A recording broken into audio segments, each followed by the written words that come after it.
Last week on Something's About to Happen. God is not faithful just because he loves you. That's a part, and it's a point. But he is faithful because he cannot deny himself. He is so well integrated within his value system, his thinking system, and his action system, that all three work together, that he cannot deny himself. That's why he is faithful. That's why he is called the loyal one.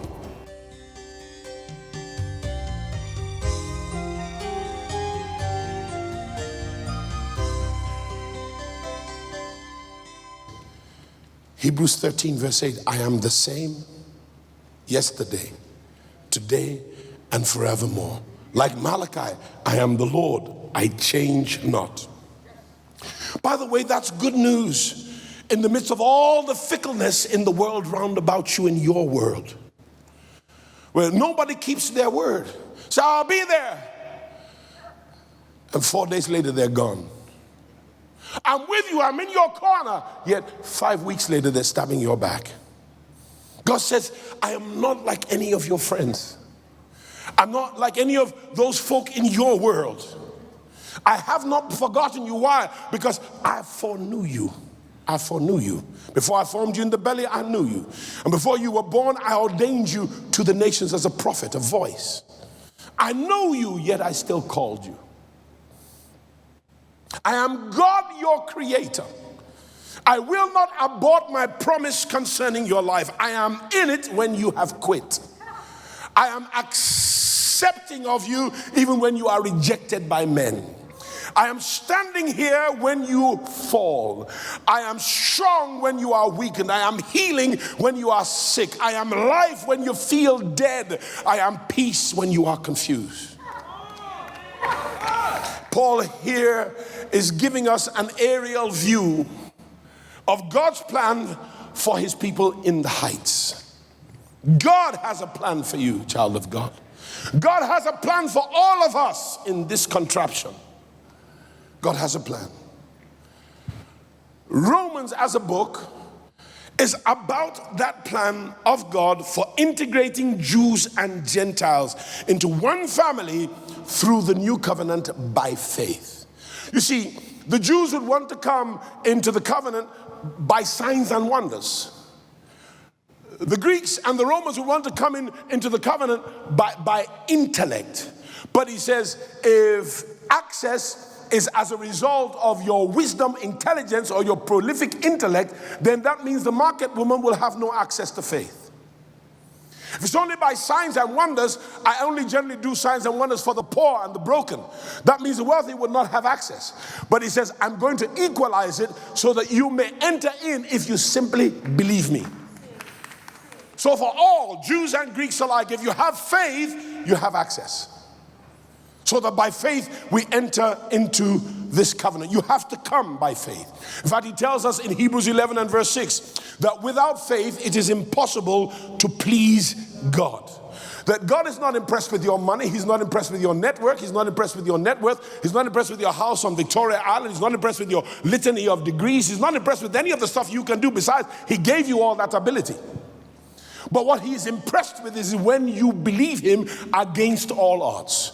That in spite of what you see in your sight, you believe what you cannot see. You walk by faith and not by sight. So you don't come to God because you are smart. You get to come to God because you believe in him. Hallelujah to God. Hallelujah to God. I don't really care what you backslid into or how crazy your situation is. If you stumble back or stutter to the foot of the cross, you'll find that God was there all the time. And he foreknew you would come back. He foreknew your decisions, the good and the bad, and knew that ultimately the right decisions would take you because he knew you would believe in him even when you were enticed by pleasure. Look at 5 people and tell them God has not forgotten his people. God has not forgotten his people. God has not forgotten his people. God has not forgotten you. Child of God, he has not forgotten you. He cannot forget you. I say it again, God has not forgotten you. I feel blessed by this because I have to confess sometimes I do feel forgotten. I feel forgotten by everyone sometimes. I feel forgotten by everybody sometimes. I've helped people who forgot me. I've given money and loans to people who forgot me. I've helped them to fulfill their dreams in the material side of the world, and yet they forgot me. I've stood by people when nobody wanted to stand by them, yet they forgot me. I've opened doors for folk, yet they don't appreciate it. Spit in your face and they forget you. When they were dirty rags and nobody even wanted to use them to try and clean anything, we picked them up, cleaned them up on the instruction of God, yet they forget you.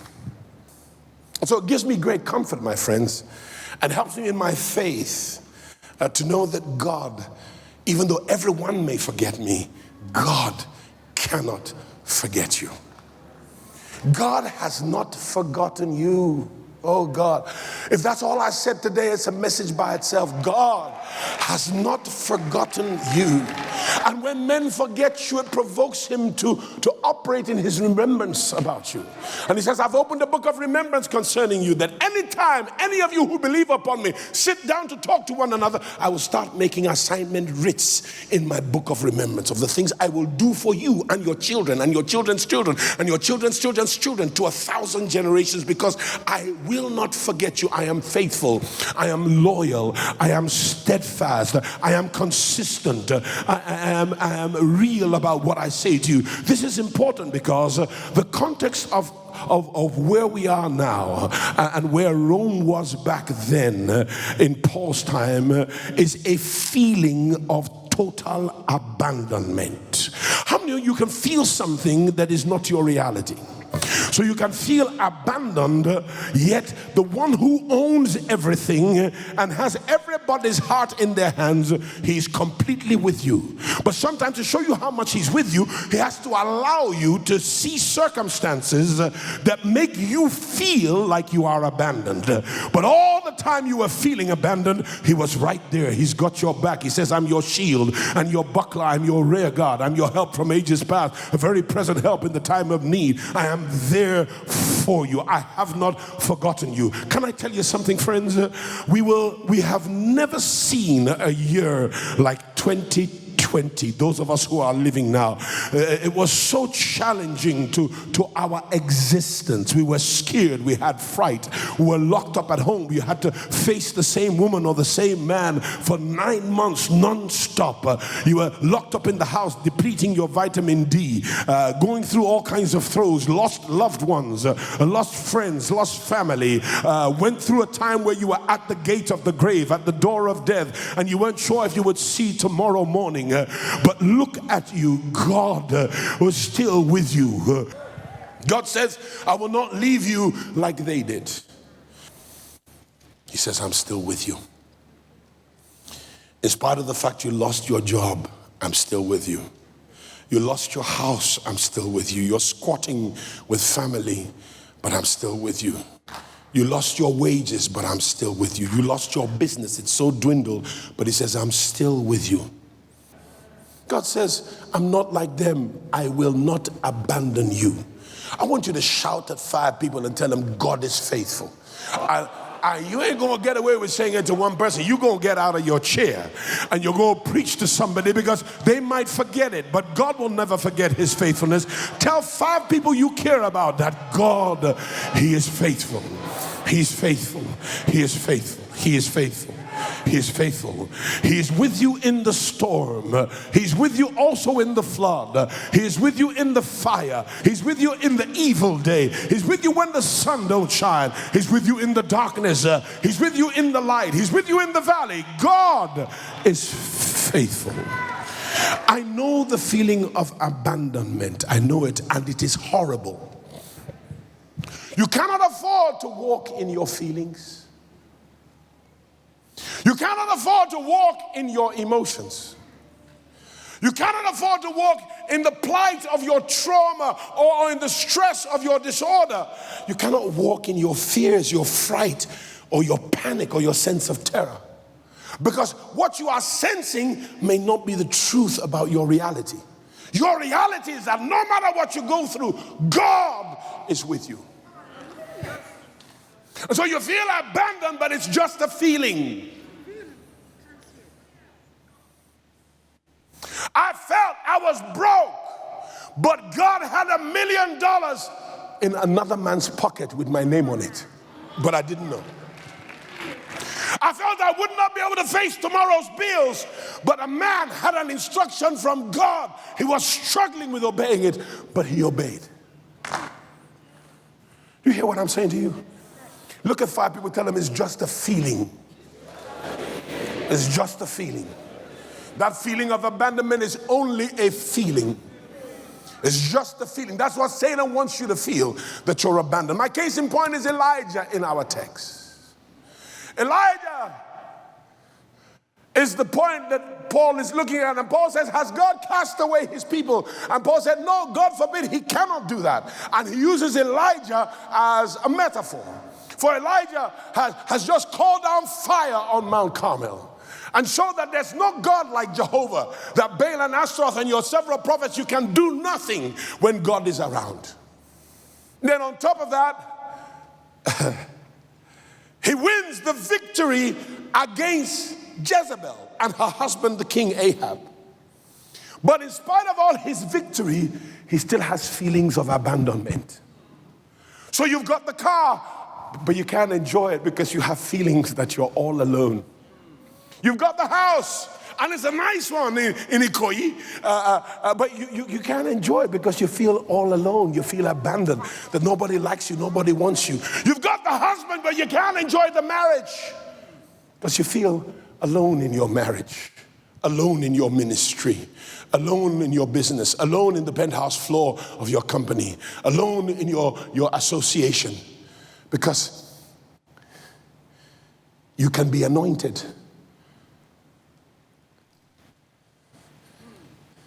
and yet feel abandoned. You can be on top and yet feel abandoned. You can have the victory in receiving all your promises, but yet feel abandoned.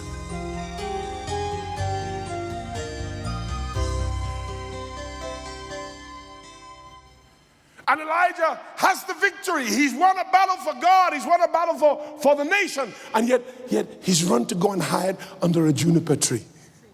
And he's sitting under there saying, I wish I could die now. I want to die. He wanted to commit suicide like Nero. Because he had false feelings. His feelings were not based on truth. They were based on sight. What he could see and what he could hear from the outside was what informed his feelings. And feelings are strong. They're actually given to you to move you. And good feelings must have an opposite. So when the feelings are opposite, those feelings don't move you in the right direction, they move you in the wrong direction. So you have to know when to obey your feelings. So when I have joy, joy is meant to come over excitement about divine purpose. When I have anger, anger is supposed to happen over what is wrong. You hate iniquity, and you should be angry with it. You love righteousness, so you should be pleased with it and move in that direction. So your emotions are given for momentum. They're given for motion. That's where the word emote comes from. Hallelujah. Do you get it? And so here's Elijah. He starts interceding and says, I alone remain. And God said, hold it a minute, boy. You ain't the only one. I have 7,000 prophets that I have hidden, that have not bowed their knee to Baal, nor have they kissed the iniquitous idol. He said, I have 7,000 of them. Can I preach to you for a moment, church? There are things that you are looking at that are not your reality. And you are not seeing correctly. I want to talk to you in a few moments about what you cannot yet see, of what you have not yet seen. Because you may be making judgments about your future and your life based on error. You may be basing your sense of tomorrow on what you cannot see and only on what you can see. And here is the prophet, the one who's supposed to promote and provoke faith. He's walking by sight. Because God has hidden some resources for him that he cannot see. He thinks, I don't have to fight this fight against all these prophets of Baal and this system of Asherah and this king called Ahab and his wicked, iniquitous witch wife. But what he doesn't know is that Elijah, the things you are afraid of, they'll be dead like dogs very soon. What would happen to Jezebel? They'll be dead like dogs very soon. And you can't see how I will do it because you think you're the only voice. One will put 1,000, two will put 10,000, three will put 100,000, four will put 1,000,000 to flight. I have 7,000 prophets preserved for my purpose, so that when I need a voice in the earth, I will have 7,000 plus one. I don't know if you hear what I'm saying to you. God has opened doors that you cannot see. So because all you see is closed doors, you're panicking, you're afraid. God has breakthroughs for you that you cannot see. But because you see breakdown, you're panicking. God has upliftment for you that you cannot see. And therefore you don't trust him. Because you think that your circumstances are created by him and that he has no antidote. I don't know if somebody's listening at me. Don't walk by what you see. Because God is so dependable and he's so resourceful and he's all capacious and he always has enough. He is enough to deal with your problem. And though he may hide it from you because he doesn't want you to have faith that comes by seeing, he wants you to have faith that comes by hearing his invisible word. So you're feeling forlorn, forgotten, abandoned, and that's made you like Elijah. He had the victory over all the prophets of Baal. He slaughtered 450 of them in great victory right after Mount Carmel showed off on his behalf. And yet he felt abandoned and goes to sit under a juniper tree and says, God, take my life from me. Anointed but alone, God's servant but alone, gifted but alone, talented but alone. Nobody left but me, only I remain. And God told him, Elijah, you're losing your mind. This is not how I trained you. Said, you're going crazy, Elijah. I have 7,000 who have not bowed their knee, not gone to kiss the idol. You are not alone. I've got stuff for you that you don't know of yet. I've got blessings for you that you know nothing about yet. I've got breakthroughs lined up like ducks for you that you're unaware of. I've got support and help for you in your city that you're completely unaware of. I am still God. I'm God in the face of Ahab. I'm God in the face of Jezebel. I'm God in the face of COVID-19. I am God in the face of your losses. I'm God in the face of your divorce. I am God in the face of your pain, your affliction, your persecution, your crisis, your chaos, your plight. I am still God. I'm God. I am God. I'm the God who has a breakthrough for you that you don't see. I have a blessing for you you cannot envisage. I have opportunities for you that you are unaware of. I have a destiny for you that you just are unable to see because you're looking in the wrong direction. Stop walking in your feelings. And if you ever feel abandonment, it is a lie. You might not see your source or your resources, but your source, he is still there with you. He is loyal, he is faithful, he is steadfast, he's not like people. And you've got to learn how to ignore your negative feelings and focus your faith on God's loyalty. Can I get a witness from somebody? God cannot forget you. You are not in this by yourself. He says, I have reserves of support that you know nothing about. In other words, you're here looking at your plight, but I'm already lining up an army of blessings, an army of stewards who will facilitate the blessing, an army of destiny helpers and facilitators that once you believe and you outlast this test, that deluge, that barrage of blessings is going to break through into your life. But you can't see it because I hid them in a cave. I hid them where nobody could see them, and I had somebody go and feed them and fuel them and keep them alive, because my plan will not fail. My promises to Abraham will come to pass. Elijah, you're not alone. You've got to learn to walk by faith and not by feelings. If I was to walk by my feelings, there would be no house on the rock. Not one stone would be on top of another stone in this building. I want to talk to you about what you have not seen. You keep going on about what you see. Keep going on about no money in the pocket, about the trouble in your life. And my husband is not treating me well, my wife is not treating me well, my children are this, my money is not happening, I can't pay the school fees. You keep going on about it. You keep crying about what you do see, whereas God is talking to you about what he has for you that you do not see.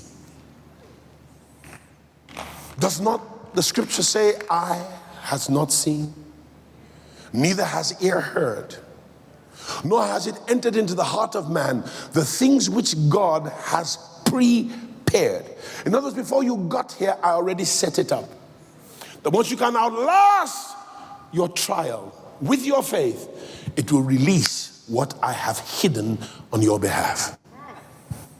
7,000 may not seem like a lot, but 7,000 like Elijah, that's a whole lot. Elijah could move a whole nation. How much more 7,000 like him? But what we tend to see is what your enemy is doing. Yet God says what he has reserved for you, the Spirit of God will reveal it to those who love him. And if you get anything out of today's message, God cannot forget you. Why? Because he's hidden things for you that nobody can touch, but they're kept for your hour of faith. And if you believe, it's going to happen. Some of you just got to make it to the end of this season. So that season may end in December, it may end in July, it may end today. Just make it through. Make sure your faith in the invisible God and his loyalty doesn't dry up. And as long as you outlast your trial and your struggle, man, what God has in store for you, like an avalanche, is going to overwhelm your life with joy, beauty, blessing, breakthrough, satiety. It's going to bless you till you can hardly stand. Great is his faithfulness. His faithfulness is great. He is so faithful that even when you are faithless, he remains faithful. He's so faithful that even when you are foolish, he remains faithful. He's so faithful that when you are flawed and frail and you can't take another step, he's faithful. He's so faithful that when you are weakened till you have no more energy, his strength is made perfect in your weakness. God's strength kept 7,000 where Elijah could not see them. And so Elijah felt the plan of God is gone. My life too is gone. I might as well die. It's hopeless. God said, I've got people for you. You know, folk will leave you, but only because God has better than them to put in place. Remember that. Folk will stab you in the back, but God will put a shield there. He said, I'm your shield and your buckler.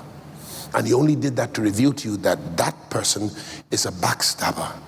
Distance yourself. Love them from afar, but distance them. And I'm going to put people around you. So I'm going to take away some and I'm going to replace them with others.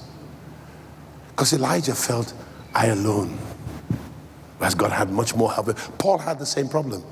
Went into a city, he did not know that God had turned the city in his favor. He said, I have much people in this city. There are more that are with you than they that are with the enemy. Elijah's servant had the same problem.